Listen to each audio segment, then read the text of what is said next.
Welcome for all in the lecture number 8 of Energy Audit. In this lecture we will discuss the assessment of lighting in the building and the assessment of heating and boilers also in the building. Okay. Now, for technical assessment of lighting in the building, as we know that the lighting represent the most visible energy consumers in all of the world, especially in the building such as facility, factory, and even in homes. So it is important to make any development in technologies and effective controls in order to offer a significant opportunities for energy efficiency improvement. As we see in this picture, there is opportunities for improving the energy efficiency for lighting by depending on the natural daylight and using the renewable energy resources and decreasing the electricity consumed from the utility grid or any other sources of electricity, and using new technologies such as smart LED lighting systems, and also depending on building integrated photovoltaic systems. All of these measures will give us energy saving and increase the investments and decrease the cost of energy that using for lighting systems, and also has their effect on environmental condition and increasing the rate of footprint effects. Okay. Now, check for lighting in the building. What's the opportunities for checking, or the problems or areas that we must check for lighting? Okay. Lighting checking on unoccupied spaces. Whenever spaces are unoccupied, we must decrease or switch off the lighting.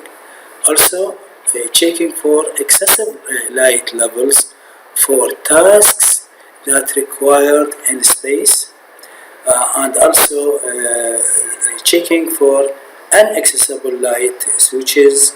If there is any accessible light switches, we must easy to access for in order to switch on or off, and also checking inaccessible lighting types to switching off.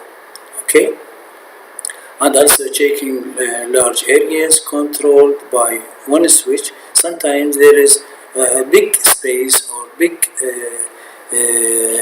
area of working and only depend on one switch, and there are a number of lights or fluorescents that switch on by only one switch, and some of these are not necessary to switch on. So it is important to make the switches specified for a small number of lights in order to switch off whenever it is not in used.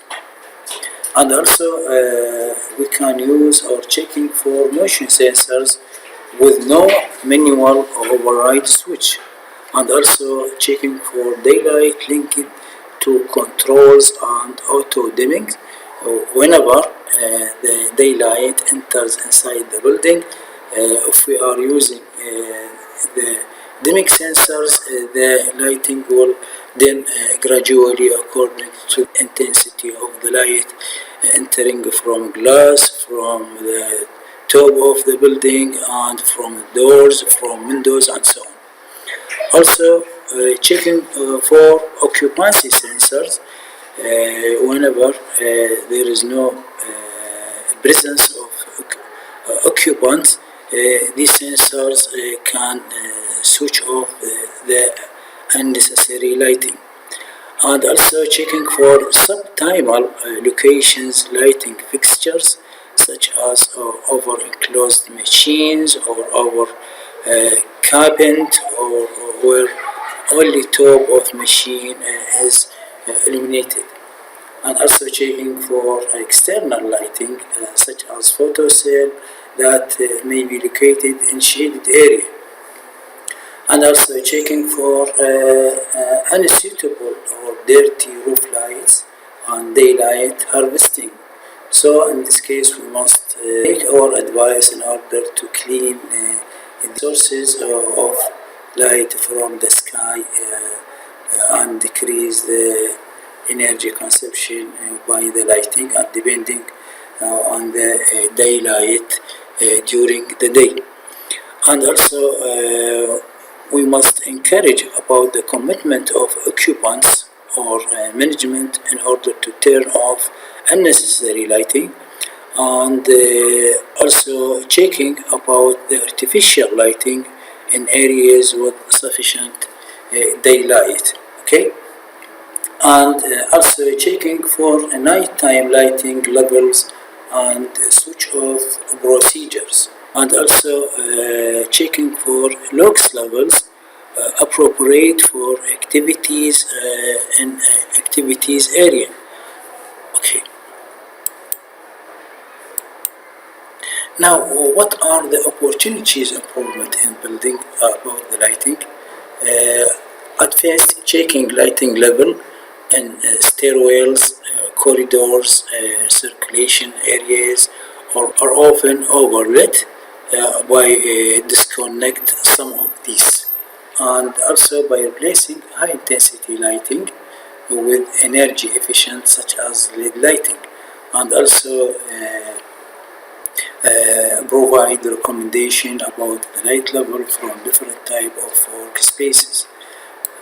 Here the table shows the different activities and luminance measured by lux or lumen per square meter, as we see in this table. This standard table for public area with dark surroundings, that we must the lighting must be in range from 20 to 50 lumen per meter squared or lux, and also for simple orientation for short visits. This range, this is different ranges of luminance measured in lux for different activities and different facilities. All of these standards of lighting level are available on internet, and once can be downloaded it and working according to these standards. Okay, the intensity of lighting can be measured with the lux meter, or this represents the mini digital photometer or lux meter with the LCD screen. And whenever the energy editors implement their process, they must take this this equipment with them in order to check the lighting level in a specific facility. Also, in lighting opportunities improvement include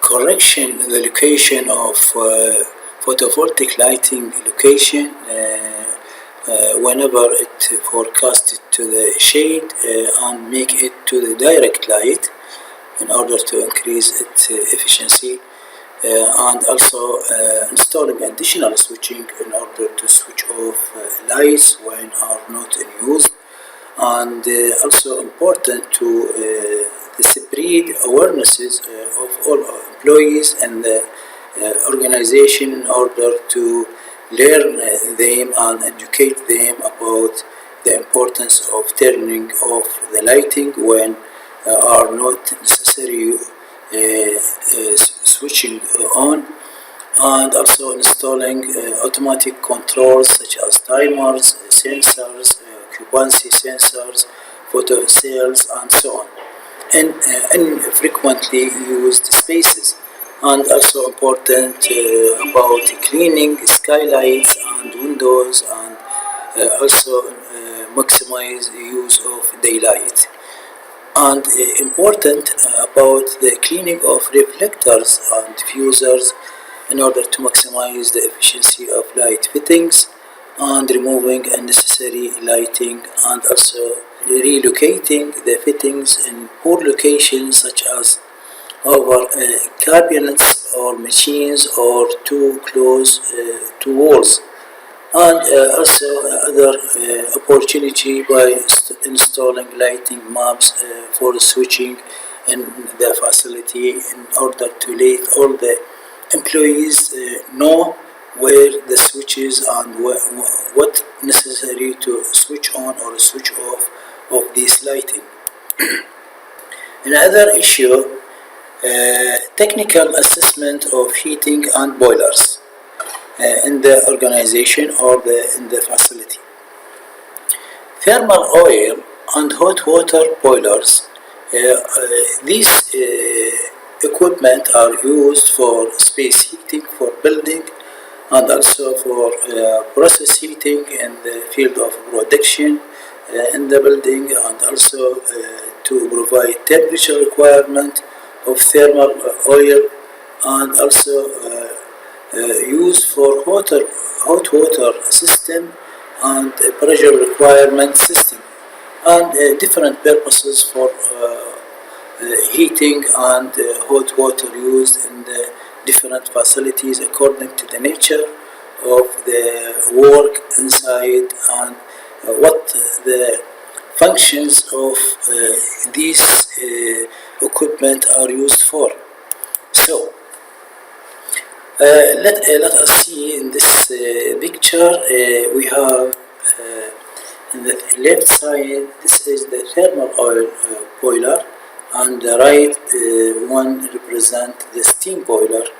Their uses in building differs from organization to organization according to the functions that they are using for. So we have different types of boilers, such as water boiler, steam boiler, combination boiler, water heater, and oil boiler. And these functions are different according to the nature of working type inside the organization. And also these types can be used in the residential sector, such as residential boiler, which used for producing steam or producing hot water for radiant heaters, and so on. So now what to check in heating and boiler? For energy editors, what's their job in checking this equipment? First, the energy editors must check the insulation condition of boiler, distribution pipes and their insulation, and also checking the valves and checking the flanges and checking the fittings. Also checking the condition of control dampers, zoning, optimum stop-start, and also checking weather compensation, and also checking the boiler load, and take the measurement about these readings or records, and checking hot water flow through standby boilers, and also checking boilers operating hours, how many hours the boilers will be in operation, and how many hours the boiler will be in switching off or in stop state, and also review the recent maintenance report of boilers, and also checking the combustion efficiency of multiple units, such and comparing units and determine cause of different efficiencies, and also checking the system thermal efficiency. This must be calculated according to number of parameters and using the specified formulas or equations. Okay, now what are the typical opportunities for heating and boilers? First, the opportunities represent an insulating of high temperature pipes, also checking in the valves and the flanges and minimizing the temperature settings on hot water boiler. And also the opportunity of installing weather compensating temperature controls and installing flue gas isolation damper on standby boiler, and opportunity of heat recovery system from processes, combined heat and power CHP, and using solar collectors and so on. It may be an opportunity for installing two-way valves on hot water distribution system and controlling the distribution pump by using variable speed drive VSD, okay, and isolating circulating pump when not required or were not in operation case. Also ensuring that the condensating boiler operate on condensing mode, and also ensure that the total dissolved substances level in the water that enter the boilers must be maintained in accordance with the boiler manufacturer's guidelines or the reference. And also maybe installing in space with high ceilings in order to reduce the effect of space temperature from the boiler, and also addressing the failed steam traps. Sometimes we have a problem of steam trapping inside the boiler, and also checking and focusing on opportunity of insulating an insulated feed water tank, and maybe replacing steam with high temperature hot water, and also turning off hot water system for a period in order to take the result in corrosion and subsequent leakage in the distribution system. So the problems of corrosion and leakage in pipe network of the turbine must be checked by the energy editors in order to make his or her work an accurate form, and make all the notation about this problem in the record field. Okay, now this is the end of this short lecture, and these represent the references. So I hope we'll meet all in the next lectures. Thank you for your listening, and I will say for all goodbye.